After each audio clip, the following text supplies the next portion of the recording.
Welcome to my channel Learn Science with Kiran. I hope you all will be fine.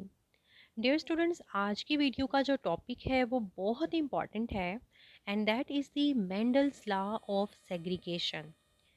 Dear students, Mendel ने genetics के बहुत important laws जो हैं वो introduce करवाए हैं और ये जो लॉज हैं ये एग्जाम्स पॉइंट ऑफ व्यू से बहुत इंपॉर्टेंट है.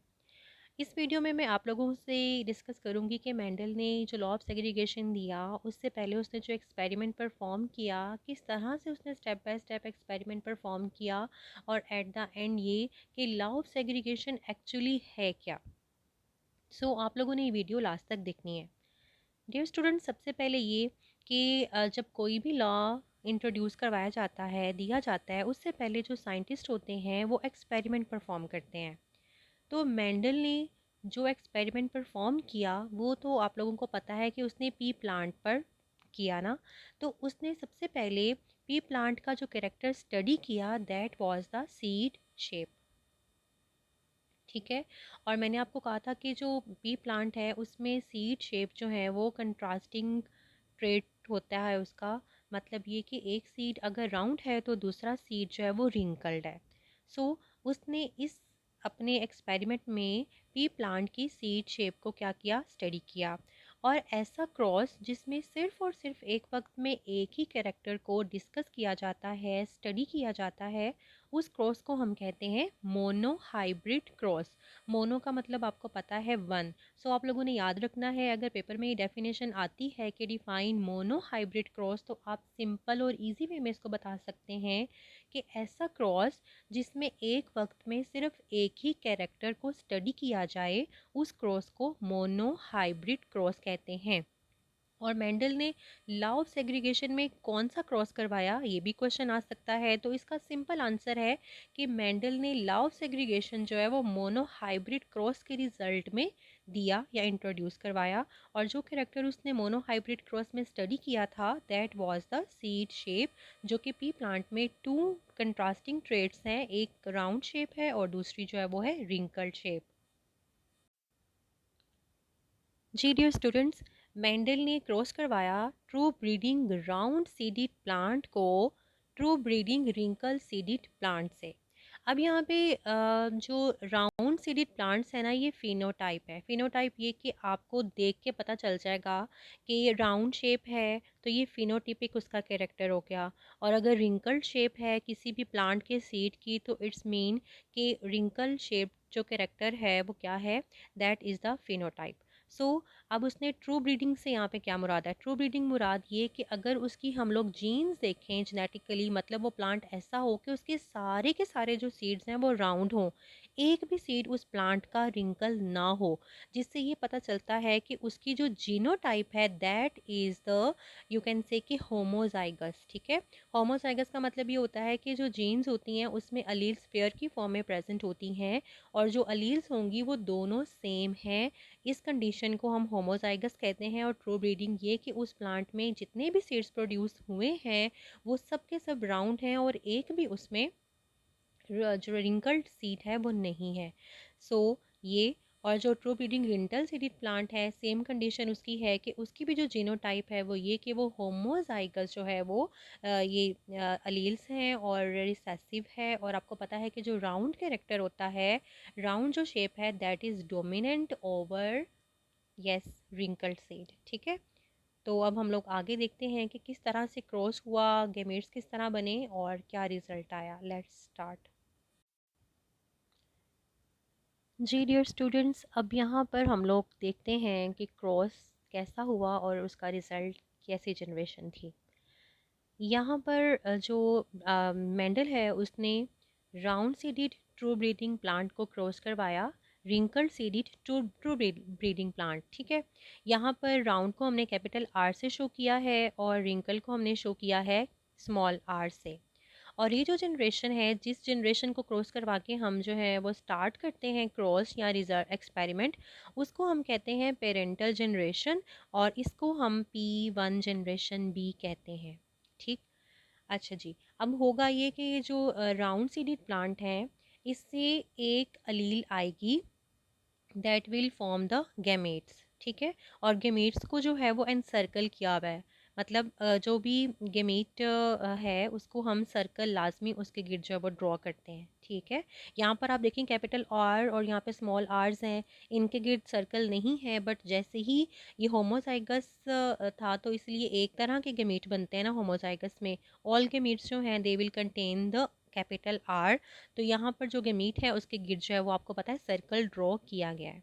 उसके बाद यहाँ पर आप देखें कि रिंकल्ड सीडिड प्लांट्स में जो भी एक ही तरह की मतलब होमोजाइगस कंडीशन है ना, सो जो गेमेट्स होंगे वो सबके सब सेम उसमें अलील होंगी, that will be the small are.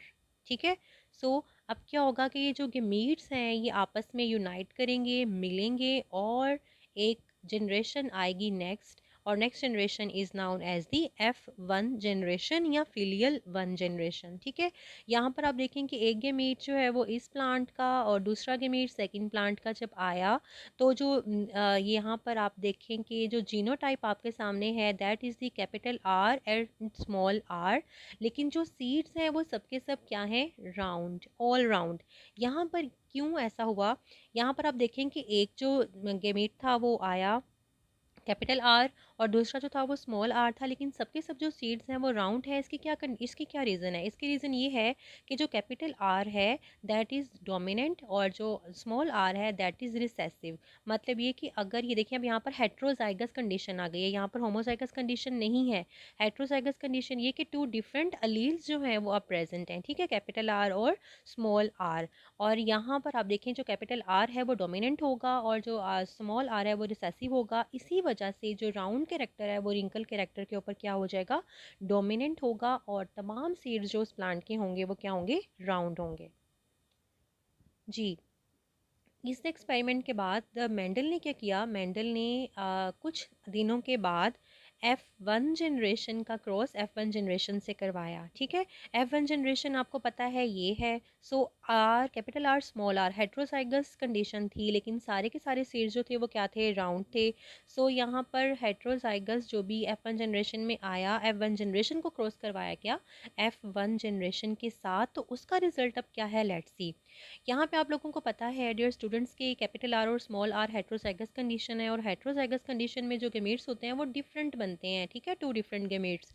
तो यहाँ पर जो कैपिटल आर है वो अलग गेमीट बनाएगा, स्मॉल आर जो है वो अलग गेमीट बनाएगा। ठीक है, सेम इस condition with the other plant. यहाँ पर भी जो है हेट्रोजाइगस कंडीशन है, सो इसके रिजल्ट में भी हमारे पास क्या आएंगे, टू गेमेट्स आएंगे। एक गेमेट जो होगा वो कैपिटल आर से उसको रिप्रेजेंट करेंगे और सेकेंड गेमेट को क्या करेंगे, स्मॉल आर से रिप्रेजेंट करेंगे। ठीक है, और ये देखें आपको मैंने कहा था कि जब गेमीट्स को हम लिखते हैं तो हम उसको क्या करते हैं, सर्कल करते हैं।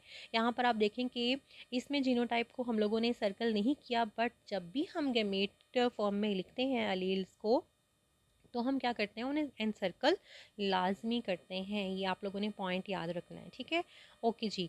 अब ये यहाँ पर हमारे पास फोर गेमेट्स आ गए, capital R small R capital R small R, और उसको अब हम लोगों ने क्या करना है, क्रॉस करवाना है। ठीक है, यहाँ पर ये क्रॉस है, ये कंडीशन देख लें आप, ये मेल अगर देखें और ये कंडीशन आप फीमेल देख लें। ठीक है, यहाँ पर अब ये जो आर है डियर स्टूडेंट्स, ये कैपिटल आर इस आर के साथ मतलब उसका होगा, और यहाँ पर क्या बनेगा, अगर ये वाला कैपिटल आर का गमीट कैपिटल आर के साथ ही मिलेगा तो क्या होगा कि दोनों जो होमोजाइगस आर हैं और ये कंडीशन हमारे पास आएगी। फिर सेकंड में क्या होगा कि कैपिटल आर जो है वो अगर स्मॉल आर की गमीट के साथ मिलता है तो कैपिटल आर और स्मॉल आर की कंडीशन आ जाएगी सेम, कि अगर ये स्मॉल आर इस कैपिटल आर के साथ मिलेगा तो condition capital R small R की, और अगर ये स्मॉल आर इस स्मॉल आर के साथ मिलेगा तो स्मॉल आर्स कंडीशन हमारे पास आएगी। ठीक है, यहाँ तक आई होप कि आप लोगों को क्लियर हो गया होगा। लेकिन यहाँ पर आप लोग यही बात देखें कि ये कैपिटल आर स्मॉल आर, ये देखें ये अब हम लोगों ने जो ये हमारे पास ये आ गया जीनोटाइप, इस जीनोटाइप से हम लोग गेस करेंगे कि ये कैपिटल आर मीन के यहाँ पर जो ऑल सीड्स हैं दे आर राउंड। यहाँ पर कैपिटल आर स्मॉल आर है तो राउंड जो है वो रिंकल पर क्या है, डोमिनेंट है, तो राउंड सीड होगा, और ये भी राउंड सीड है। और ये जो लास्ट है जिसमें स्मॉल आर क्रॉस करके आपस में आती है जो जनरेशन, वो रिंकल्ड है। तो इससे क्या रिज़ल्ट आया, इससे रिज़ल्ट ये आ गया कि अगर हम लोग देखें फिनोटिपिकली, तो फिनोटिपिकली आप ये देखें कि थ्री जो आपको रिप्रेजेंट हो रहे हैं वो क्या हैं। यस, थ्री जो हैं दे आर द राउंड, और जो एक है वो क्या है, रिंकल। ये फिनोटिपिक रेशो में आप लोगों को बता रही हूँ, ठीक है। डियर स्टूडेंट्स, अगर हम लोग उसकी फिनोटिपिक रेशो देखें, जो भी क्रॉस हमने देखा उसमें जो राउंड थे वो कितने सीड्स थे, 3, और जो रिंकल सीड था वो कितना था, 1 था। सो द फिनोटिपिक रेशो जो कि हम लोगों को सीड्स देखकर या काउंट कर कर हमारे सामने आई, दैट इज़ द 3:1। सो आप लोगों ने फिनोटिपिक रेशो लाजमी रखनी है कि मेंडल का जो रिजल्ट था मोनोहाइब्रिड क्रॉस का, उसमें फिनोटिपिक रेशो क्या थी। सो फिनोटिपिक रेशो इज़ 3:1, और ये हम लोगों ने किस बेस पे की, हम लोगों ने देखा लास्ट क्रॉस पे कि जो राउंड सीड्स थे वो कितने थे, 3, और जो रिंकल सीड था वो कितना था, 1। So the phenotypic ratio in this case is 3:1। Dear students, जो जीनोटाइप रेशो है वो जीन्स देखकर आप जो है वो उसको बता सकते हो कि क्या रेशो आई है। तो हम लोगों ने इस क्रॉस में देखा कि जो मोनोहाइब्रिड क्रॉस था मेंडल का, जिसमें उसने सीड शेप को स्टडी किया, उसमें जो फर्स्ट राउंड सीड था उसमें मतलब होमोजाइगस कंडीशन का 1 सीड था, और यहाँ पे जो हेट्रोजाइगस कंडीशन के कितने सीड्स थे, 2, और फिर होमोजाइगस रिसेसिव जो रिंकल सीड की कंडीशन थी या वो सीड था वो क्या था, 1। सो अगर हम लोग देखें कि मेंडल के मोनोहाइब्रिड क्रॉस में या मेंडल ने अपने लॉ ऑफ सेग्रीगेशन में कि उसकी क्या जीनोटाइप रेशो थी, तो वो है 1:1:1। सो आई होप कि आप लोगों को फिनोटाइप रेशो और जीनोटाइप रेशो का टॉपिक भी क्लियर हो गया होगा, ठीक है। फिनोटाइप रेशो जो होती है वो हम मतलब टोटल जो सीड्स राउंड थे उनको देखकर हम लोगों ने निकाली, बट जीनोटाइप रेशो में हम लोग जो जीन्स हैं या जेनेटिक मेकअप है उसको देखकर हम लोग बताते हैं कि what is the genotype ratio. Dear students, हम लोगों ने पूरा एक्सपेरिमेंट देख लिया कि मेंडल ने मोनोहाइब्रिड क्रॉस कैसे करवाया, उसमें फिनोटाइपिक रेशो क्या थी, जीनोटाइपिक रेशो क्या है। और अब मैं आप लोगों को बताऊंगी कि मेंडल्स ने इस एक्सपेरिमेंट के बाद जो लॉ दिया था वो था लॉ ऑफ सेग्रीगेशन, और इसके अकॉर्डिंग क्या है। इसने कहा मेंडल ने इस एक्सपेरिमेंट के रिजल्ट में कि alleles separate during gamete formation, जो कि हम लोगों ने देखा भी कि जब भी गैमेट फॉर्मेशन हुई, क्योंकि जीन्स जो होती हैं वो अलील्स की 2 पेयर्स होते हैं ना, ठीक है, मतलब 1 पेयर और 2 अलील्स जो होती हैं वो एक जीन बनाती हैं। तो जब गैमीट फॉर्मेशन हुई थी तो हमने देखा था कि जो अलील्स थी वो सेपरेट हो गई थी, ठीक है। और उसने कहा कि when male and female gametes unite, कि जब वो मेल और फीमेल गैमीट्स इकट्ठे होते हैं, क्योंकि आपको पता है कि फर्टिलाइजेशन में मेल और जो फीमेल गैमीट हैं वो इकट्ठे होंगे, तो जो रिजल्टिंग ऑफस्प्रिंग होगा they will again get the genes in pair, ठीक है। So that is the law of segregation. Law of segregation, segregation का मतलब होता है कि सेपरेट। सेग्रीगेशन का जो वर्ड है यहाँ पर उसका मतलब है सेपरेट होना। सो यहाँ पर जो मेंडल ने इस एक्सपेरिमेंट के रिजल्ट में जो लॉ इंट्रोड्यूस करवाया वो ये कि जो अलील्स होती हैं गेमेट्स में वो फॉर्मेशन में सेपरेट हो जाती हैं, और जब मेल और फीमेल गेमेट यूनाइट करते हैं फर्टिलाइजेशन के प्रोसेस में, तो वो जो रिजल्टिंग ऑफस्प्रिंग है उसमें जीन्स में जो अलील्स होती हैं वो दोबारा इकट्ठी होती हैं, पेयर की फॉर्म में आ जाती हैं। आई होप कि लॉ ऑफ सेग्रीगेशन जो है that is clear to you now. और डियर स्टूडेंट्स, ये बहुत ही इंपॉर्टेंट टॉपिक है, इसमें शॉर्ट क्वेश्चंस काफ़ी इससे आ सकते हैं पेपर में, और ये एक लॉन्ग क्वेश्चन की फॉर्म में भी आपको आ सकता है। सो आप लोगों ने इस वीडियो को ध्यान से समझना है, और अगर आप मेरे चैनल पर न्यू हैं और फर्स्ट टाइम मेरी वीडियो देख रहे हैं तो डोंट फॉरगेट टू सब्सक्राइब और बेल आइकन भी प्रेस करें ताकि मेरी आने वाली तमाम वीडियोस आप तक पहुंच सकें। डियर स्टूडेंट्स, एग्जाम्स जो हैं वो बहुत करीब हैं, और अगर आपको लगता है कि बायो या साइंस के किसी भी सब्जेक्ट का कोई टॉपिक ऐसा है जो आप लोगों के लिए बहुत मुश्किल और कंफ्यूजिंग है, तो आप मुझे कमेंट में बताएं। मैं इंशाल्लाह आप लोगों के साथ वो डिस्कस करूंगी, इजी वे में एक्सप्लेन करूंगी। और अगर आपको ये वीडियो पसंद आई है तो आपने लाइक लाजमी करना है और कमेंट में मुझे बताना भी है। Thanks for watching.